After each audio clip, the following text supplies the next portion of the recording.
Good day everyone. Good day sir. I'm Melanie Passion and today I will be going to explain kung ano yung code na ginawa ko. So sa activity na to, gumawa kami ng create a class with the name string manipulation.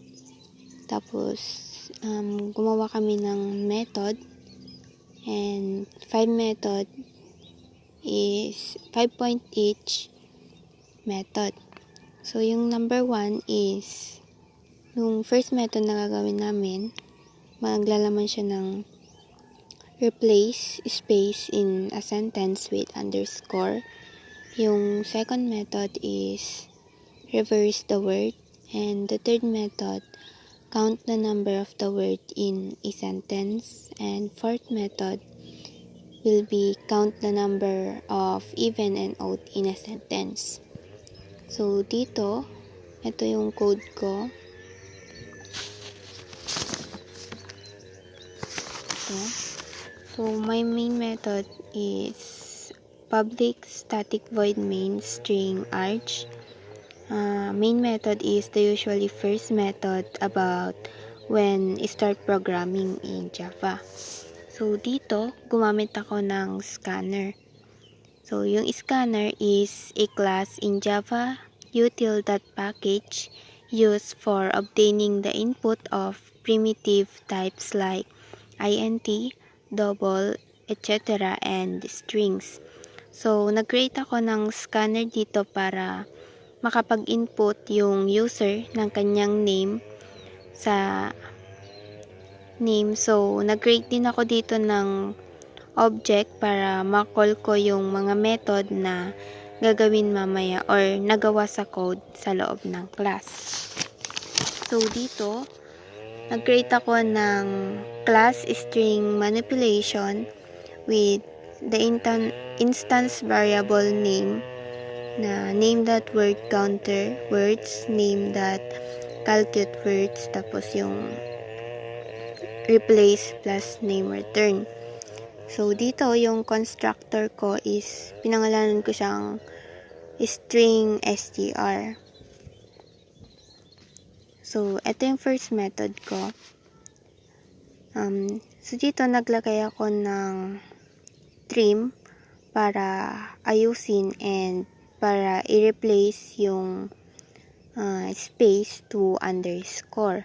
And nag-return end din ako para ma-run yung program, yung first method.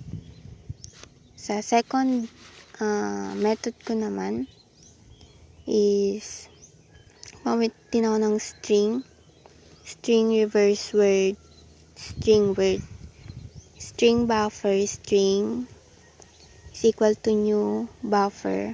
So, dito, naglagay ako ng constructor sa loob ng method, which is the string buffer, string is equal to string buffer word.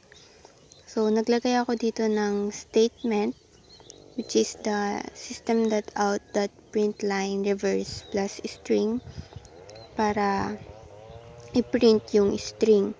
And nag-return end din ako dito para the program or to return the statement ends the execution of the function and return control to the calling function. So, para ma-call yung function at ma-reverse yung word na i-enter ng user. So, sa aking third method, which is the string word counter, in my third method, which I named word counter, string n, I use int counted words to count the words that we enter in the statement.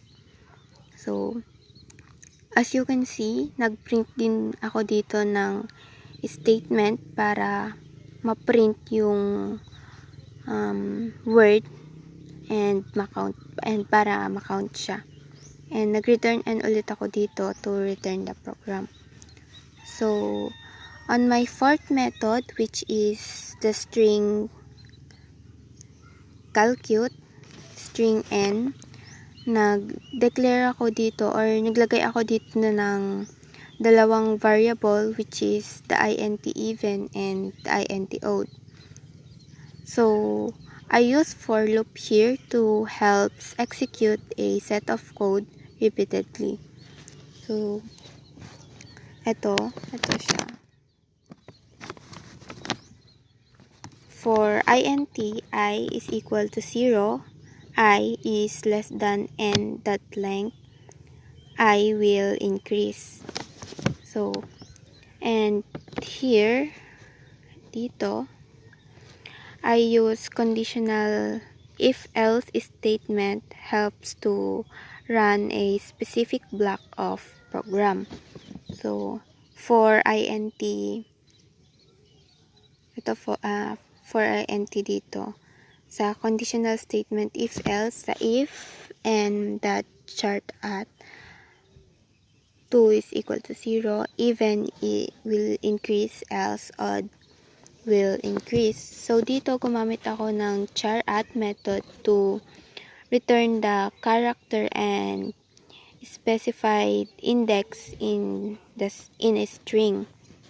So, dito naglagay din ako ng system.out.println even plus even and system.out.printodd plus odd para ma-print niya kung ilan yung even tsaka yung odd sa word na in-enter ng user. So, dito nag-return n ulit ako para ma-return yung program or yung method na nagawa.